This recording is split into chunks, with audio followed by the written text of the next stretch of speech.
একটু ভালো খাবারের ব্যবস্থা করতে পারি, সেই সহযোগিতাটুকু আপনাদের কাছে চাচ্ছি। এবং আমরা আজকে বিনীত অনুরোধ করতে চাচ্ছি, মাত্র 30টা টাকা যদি আপনি আমাদেরকে দান করেন, আমাদেরকে সহযোগিতা করেন, ভালোবাসা হিসেবে আমাদেরকে পাঠান।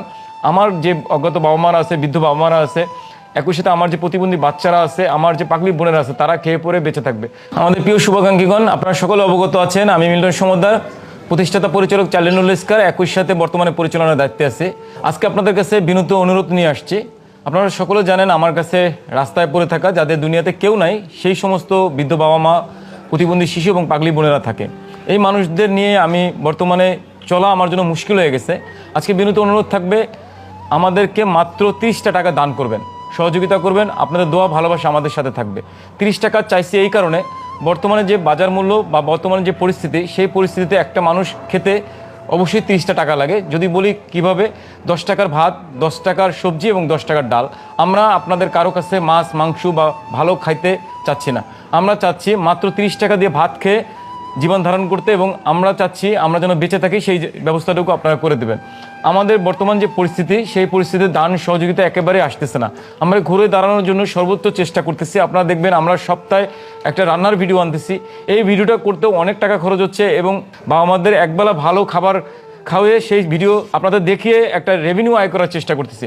আমরা ঘুরে দাঁড়ানোর জন্য সর্বোচ্চ চেষ্টা করা আমাদের চলমান। এখানে একটা বিষয় উল্লেখ করতে চাই, আপনারা আমাদের রান্নার ভিডিও দেখে অনেকে ভাবতেছেন আমরা প্রত্যেক দিনই হয়তো বা এমন ভালো খাচ্ছি, এটা সম্পূর্ণ মিথ্যা। প্রথম দিকের ভিডিওগুলোতে আমি আমার সহকর্মীদের থেকে টাকা নিয়ে, আমার আত্মীয় স্বজনের কাছ থেকে টাকা নিয়ে ভিডিওগুলো তৈরি করছি। এখন আমরা স্পন্সর খুঁজতেছি। আপনাদের বলে রাখি, আমরা শুধুমাত্র এই একটা দিন শনিবারই ভালো খাচ্ছি, বাকি দিনগুলো আমরা সবজি এবং ডাল ভাত খেয়ে থাকতেছি। সেই জায়গাটা থেকে আমরা যেন একটু ভালো খাবারের ব্যবস্থা করতে পারি, সেই সহযোগিতাটুকু আপনাদের কাছে চাচ্ছি। এবং আমরা আজকে বিনীত অনুরোধ করতে চাচ্ছি, মাত্র 30টা টাকা যদি আপনি আমাদেরকে দান করেন, আমাদেরকে সহযোগিতা করেন, ভালোবাসা হিসেবে আমাদেরকে পাঠান। আমার যে অজ্ঞাত বাবা মারা আছে, বৃদ্ধ বাবা মারা আছে, একই সাথে আমার যে প্রতিবন্ধী বাচ্চারা আছে, আমার যে পাগলি বোনেরা আছে, তারা খেয়ে পরে বেঁচে থাকবে। যদি একটু উল্লেখ করি, আমি দায়িত্ব নেওয়ার পর থেকে আমাদের আগে প্রায় আমরা 5 বেলা খাবার খাইতাম, সেই জায়গাটা থেকে আমরা 2 বেলা খাবার অফ করে দিছি। আমাদের শুধুমাত্র এক বেলা খেতেই 6,750 টাকা আমাদের খরচ হচ্ছে, এবং আমাদের 3 বেলা খেতে খরচ হচ্ছে 20,250 টাকা। এবং আপনারা যদি এই 20,000 টাকা 30 দিন দিয়ে গুণ করেন, তাহলে কত টাকা খরচ হচ্ছে আপনারা বুঝতে পারবেন। এবং আমি বলবো না যে আমরা পর্যাপ্ত খাবার খেতে পাচ্ছি, পর্যাপ্ত না, আমরা খুব হিমশিম খাচ্ছি। বাবা মাদের মুখে খুব ভালো খাবার যেমন তুলে দিতে পারতেছি না, তেমনই তাদের পেট ভরে খাবার খাওয়াতে পারতেছি না।